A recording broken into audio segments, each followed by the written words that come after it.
This was one of the best views we've had in all of Oahu. But first, let's go back to the start of our day. We first went to Ho'omaluhia Botanical Garden, where they opened at 9 a.m. Driving through the botanical garden, you can see plants that are considered very rare to us in the continental US. They had huge golden Hawaiian pothos, they had philodendrons, monsteras, and even alocasias. Our first stop in the garden was to this lake that they had. It was about a 10-minute walk. This was when I found a flower in the ground and put it in my hair. After walking down the trail, we finally reached the lake where it was really peaceful, super quiet. They had a lot of cool fish, a lot of koi.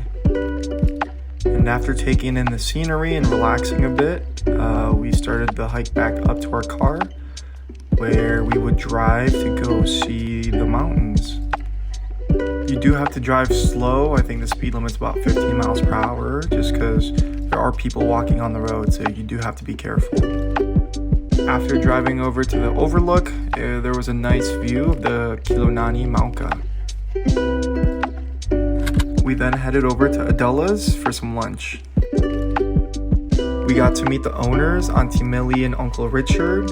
They're so nice, and they were passionate about the food that they made. As you walk in, you immediately notice all the awards, all the accolades that they've won over the years. Their cheesecake is award-winning, but what they're really known for is their pasta. They've made it their mission to figure out a way to solve food insecurity in Hawaii by sourcing locally. Everything that they make is in-house, and all their ingredients are found on the island. They make their pasta out of ulu, ube, taro, malunggay, and avocado, and their pasta is definitely one of a kind. After they roll out their pasta, they leave it out here to dry for a bit, and then they dehydrate them in this machine. Because there's no seating, they suggested a scenic picnic by eating at a local park that was about a 5-minute drive.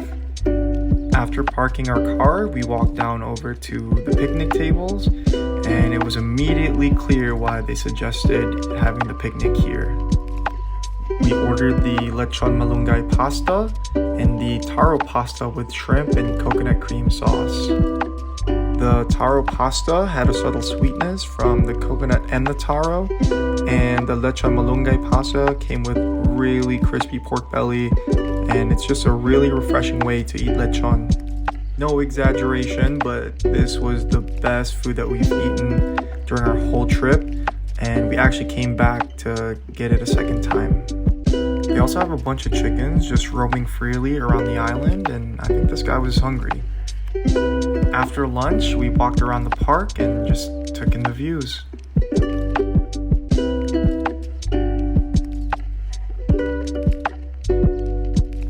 After carving up, we were ready for our first big hike in Lanikai. When we first got to the trailhead, we were surprised to find concrete paved stairways, but we did quickly find out that it was not going to be an easy hike. Props to Jen for the dedication as she hiked in her pink skirt, and I don't think the skirt got dirty at all. The hike took us about a total of 3 hours there and back. Here we were getting close to the pillbox, and we already started to see the view. After a grueling hike, we quickly found out why people come here. I mean, the view was amazing, and it was definitely worth the hike. I think we spent about an hour just relaxing and really enjoying the view, taking pictures, but soon we had to go back down. We wanted to cool off after the hike, so we drove down to the beach.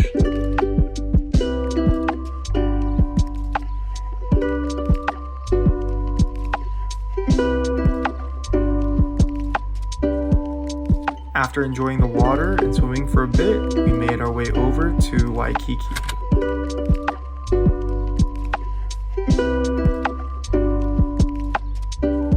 After a long day, we walked over to Kokoro Cafe to buy some refreshing drinks.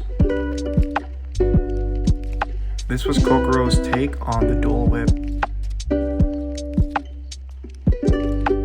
As As you can see, Waikiki is extremely busy, and we actually forgot it was Halloween that night, and we saw a lot of people with some really cool costumes.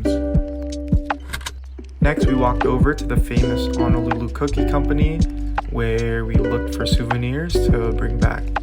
They have 12 signature flavors, butter macadamia being our personal favorite. A close second was the chocolate chip macadamia.